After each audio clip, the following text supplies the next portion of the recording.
Mungkin abang lebih kenal musisi Indonesia daripada musisi Malaysia, jangan-jangan ya? Sejujurnya, iya. Assalamualaikum warahmatullahi wabarakatuh. Sahabat cerita sekitar, kita reaksi sebuah video dari Trend Publika, kisah orang Malaysia yang tergila-gila musisi Indonesia. Kenapa bisa seperti itu? Mungkin lagu-lagu Indonesia mulai tenar ataupun bahasa Indonesia mulai merajai di negeri jiran Malaysia. Oke sahabat cerita sekitar, saya ingatkan kembali, tidak bosan-bosannya saya mengingatkan Anda untuk like dan subscribe channel ini agar Anda tidak ketinggalan video terbaru dari cerita sekitar. Oke sahabat, tanpa berlama-lama yuk kita ikuti, kita saksikan video ini bagaimana Trend Publika menceritakan kisah ini. Ini dia videonya.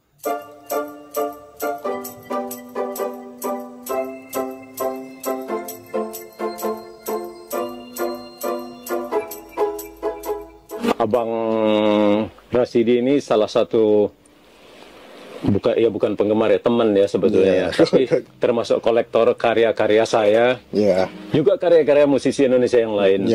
Itu yang menarik karena saya kaget 3 Juni 2024 ya. Kuala Lumpur, tiba-tiba bawa CD banyak banget dan lengkap. Bukan hanya solo album saya, Gigi juga ya. Gigi lengkap. Mungkin abang lebih kenal musisi Indonesia daripada musisi Malaysia, jangan-jangan ya? Sejujurnya, iya juga. Oh iya juga. Iya.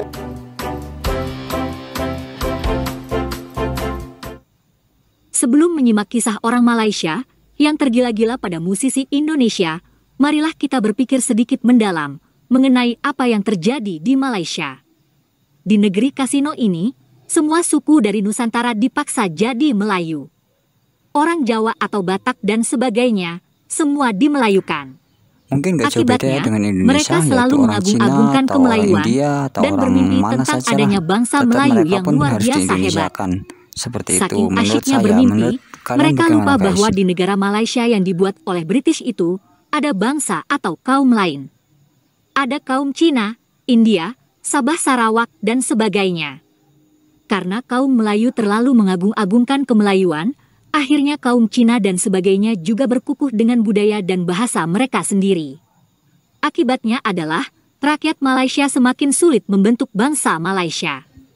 Dan negara ini tetap terbelah berdasarkan kaum dan bahasa. Apakah untuk menyatukan dari berbagai kaum atau ras ya? Bagaimana menurut sahabat Malaysia semua? Silakan komentar. Seandainya tidak ada konsep Melayu palsu tersebut, mungkin akan lebih mudah membentuk bangsa Malaysia. Orang Jawa, Batak, Melayu asli, dan sebagainya biarlah bangga dengan nama suku masing-masing. Kemudian, mereka bersama kaum lain berusaha membentuk bangsa Malaysia. Jadi tak perlu ada bangsa Melayu palsu. Tapi ya sudahlah, mungkin negara Malaysia memang ditakdirkan untuk gagal membentuk satu bangsa dengan satu bahasa. Mungkin butuh proses yang sangat panjang, itu menurut Hanya saya saja, guys. kebingungan kaum Melayu asli dan palsu di negeri kasino tersebut janganlah ditularkan ke Indonesia. Janganlah mengajak-ngajak semua orang Indonesia, semua suku di Indonesia untuk menjadi Melayu. Karena hal itu akan selamanya ditolak dan sia-sia saja. Hal itu hanya akan mengundang konflik kaum Melayu palsu di negeri kasino melawan seluruh bangsa Indonesia. Sebab konsep bangsa dan negara Indonesia sudah amat jelas dan mudah dipahami oleh seluruh rakyat Indonesia. Buktinya, bangsa Indonesia pun mampu mengembangkan budaya populer modern yang bercirikan Indonesia. Seperti sastra, musik dan lagu, sinetron, dan sebagainya. Semua jenis budaya pop itu berkembang karena bangsa Indonesia memiliki bahasa yang sama, yakni bahasa Indonesia. Dan hal seperti itu tidaklah terjadi di Malaysia. Kalau setiap kaum atau bangsa di Malaysia memiliki bahasa dan selera budaya sendiri, tentu sulit mengembangkan budaya populer bersama. Jumlah penduduk Malaysia yang jauh lebih kecil masih terbelah lagi berdasarkan kaum dan bahasa. Selamanya, hal itu akan menjadi masalah. Apalagi sentimen perkauman dan agama di Malaysia amatlah kental. Keadaan Malaysia ini tidaklah mendukung para pekerja seni untuk berkreasi secara bebas. Semua orang tahu, budaya populer, seperti musik, lagu, film dan sebagainya seharusnya tidak disekat atau diusik berdasarkan sentimen suku, kaum atau agama. Ambil contoh Dewa Bujana, salah satu gitaris ternama di Indonesia. Walau ia beragama Hindu, Dewa Bujana juga sering menggarap lagu-lagu religi untuk agama lain, misalnya Islam, Kristen atau Buddha. Karena musik memang tidak mengenal agama. Nah, dengan adanya toleransi seperti itu, budaya populer di Indonesia mampu berkembang pesat. Pola pikir sebagian kaum Melayu Malaysia yang terjebak pada sentimen agama dan perkauman, terjebak pada sentimen kemelayuan, justru akan menghambat kreativitas mereka sendiri. Bahkan bahasa Melayu pun pernah diklaim sebagai bahasa khusus kaum Muslim. Dengan pola pikir yang picik seperti itu, akhirnya mereka terkurung dalam dongeng alam Melayu. Kaum Melayu Kasino juga sibuk mengais-ngais budaya masa lalu di wilayah Indonesia, biar bangsa Melayu Malaysia tampak hebat dan besar. Tentu saja, tak semua kaum Melayu asli dan palsu di Malaysia berpikiran primitif atau konservatif. Banyak kaum Melayu Malaysia yang berpikiran modern dan maju. Buktinya, banyak di antara mereka yang mampu menghargai karya musisi Indonesia, bahkan sampai memburu album karya musisi tersebut untuk dikoleksi. Nah, video berikut ini adalah kisah orang Malaysia yang amat menghargai musisi Indonesia. Abang Rasidi ini salah satu bukan penggemar ya, teman ya sebetulnya ya, tapi termasuk kolektor karya-karya saya, juga karya-karya musisi Indonesia yang lain. Itu yang menarik karena saya kaget waktu ke Kuala Lumpur, tiba-tiba bawa CD banyak banget dan lengkap. Bukan hanya solo album saya, Gigi juga ya. Gigi lengkap. Gigi lengkap, album solo lengkap. Kalau boleh semua artis Indonesia pun mau dibawa ya. Lengkap. Ada satu God Bless, semua Topati, semua Slang, yang mana favorite saya ya. Semua lengkap, semua komplit. Itu sejak kapan koleksi? Saya kalau ikutkan kolek tahun awal 90-an. Ketika saya belayar ya, kapal, saya mula kolek. Tapi kalau untuk artis international bermula tahun 90-an. Kalau artis Indonesia selalunya start gitu juga tahun yang sama.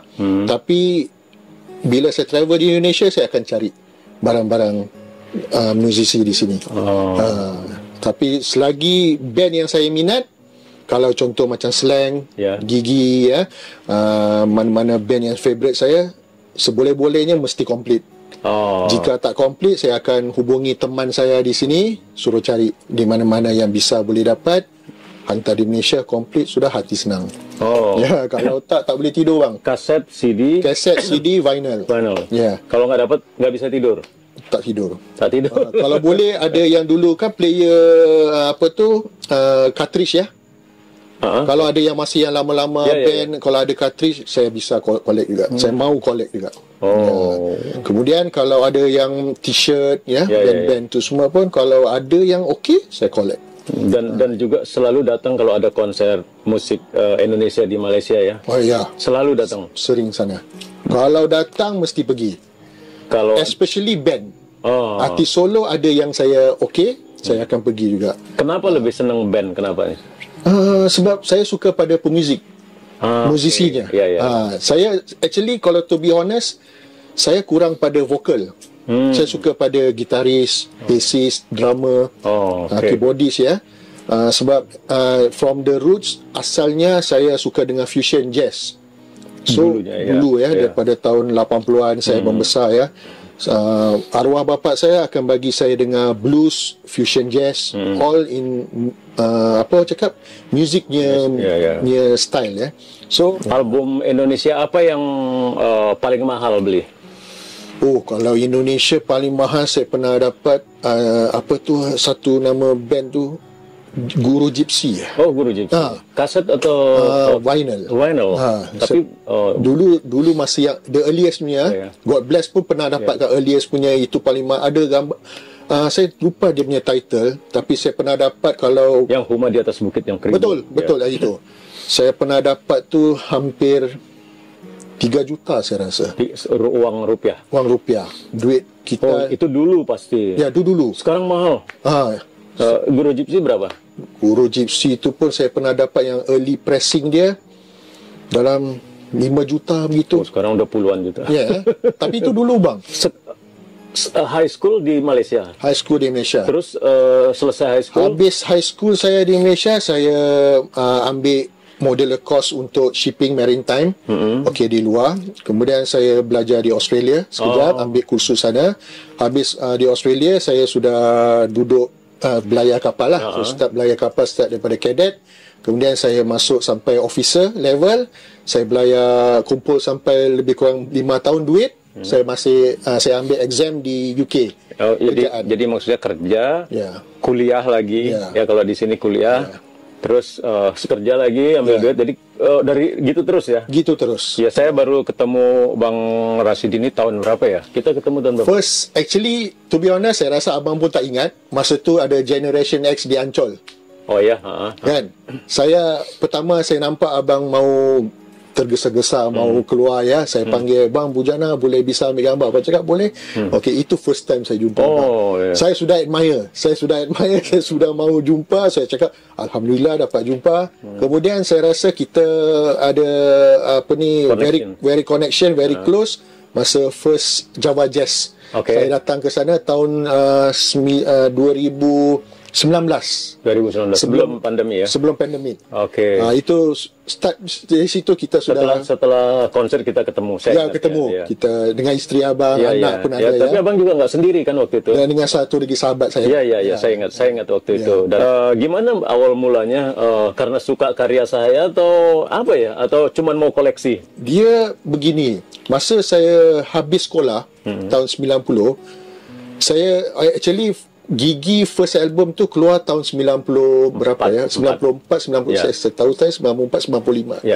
Masa tu saya sudah kerja. Sudah kerja, saya balik cuti. Ada satu teman saya bilang sama saya, "Ini kumpulan Indonesia Gigi," kan? Dia suruh saya dengar. Dia cakap bagus ke tak kan? Bila saya first dengar, masa tu bukan album yang first ya. Bukan album pertama, kedua, ketiga, bukan. Album tak silap saya, album yang kelima tak silap saya. Saya tak ingat title dia. Ada Baik. Ya, betul. Album tu tak silap saya. Album tu kemudian bila saya dengar, wah, bagus ni, music arrangement ni lain dengan apa yang saya sudah dengar lah sebelum ni, international ke apa. So, saya suka. Saya suka dengar vokal Arman, saya suka dengar arrangement music. Kemudian nombor satu yang buat saya tertarik, komposisi semua bandnya buat sendiri. Kan bagus. Cakap, wah, ini bagus ni, kena tengok. Saya cuba try lah, check berapa banyak album ada sebelum ni ya. Bukan sebelum tu saya check, cari. Okey, dapat start from that. Saya dengar daripada earliest album. Saya cakap, ini gitaris very unique.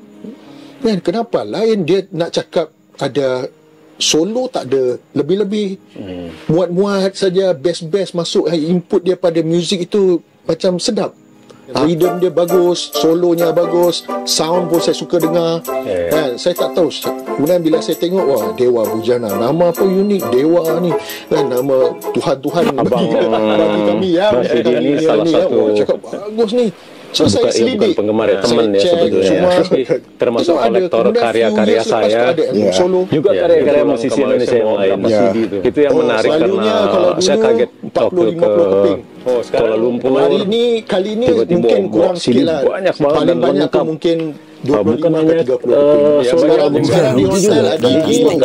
Mungkin abang lebih hari terakhir kenal musisi Indonesia daripada musisi Malaysia. Jangan-jangan.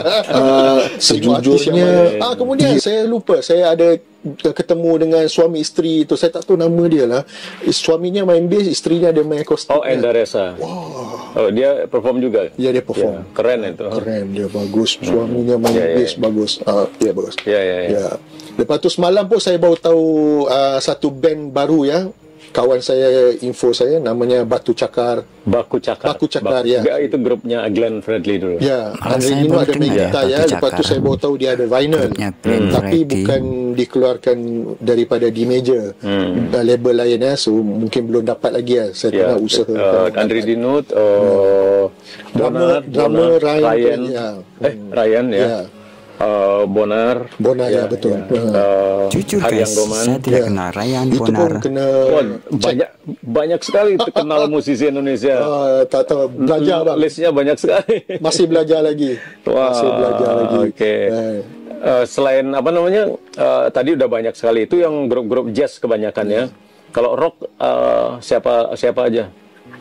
Stevie Hitam, Dead Squad. Itu Stevie, saya tak tahu. Saya suka dia. Siapa lagi? Burger Kill-nya. Burger Kill, Agung ya. Ya, saya very close dengan Burger Kill. Dengan arwah band tu semua. Very close. Mereka pun baik dengan saya. So, the whole band tu, Ramdan, Putra ya, semua tu pun baik dengan saya. Kumpulan Seringai ya, pernah perform di Malaysia pun bagus semua tu kan. Actually kalau saya lagi more prefer konsep blues, rock, jazz dan rock yang sedap didengar untuk saya kan, untuk collect. Tapi kalau overallnya semua terbaik bagi saya. Kemudian ini Andra Ramadan. Ya, itu Andra Ramadan. Itu Dewa. Itu pun dulu memang one of my wish list juga mau jumpa. Tapi 2 kali sudah jumpa. Tapi tak pernah berborak-borak. Hanya foto. Berbora-bora itu apa? Sembang-sembang. Dia bercakap. Ngobrol. Ngobrol. Enggak apa. Saya Bora ke istri saya. Dia di Malaysia Borak. Borak. Borak. Sembang. Dia macam ngobrol ya. Banyak banget. Mungkin abang lebih kenal musisi Indonesia daripada musisi Malaysia, jangan-jangan. Sejujurnya iya juga. Iya juga. Dia 60% saya more into Indonesian punya musician. 40%. Tapi saya tahu ramai juga di Malaysia kan. Tapi cuma yang mana yang okey, bagi saya apa yang saya nak, saya dengar, saya akan dengar. Mungkin karena Indonesia pulaunya banyak, musisinya lebih banyak. Tapi Malaysia juga banyak musisi-musisi bagus yang kita kenal. Kami juga dekat sama Hilary, Sam, teman-teman baik semua. Seperti Mangkidal semua. Lepas tu Syarul Eka Matra, terus Amy Search juga teman semua. Wah, menarik banget ngobrol sama Bang Rasid ini. Kalau saya lagi tayang YouTube, selalu pasti Abang Rasid ini ada. Live chat pasti ada, pasti muncul.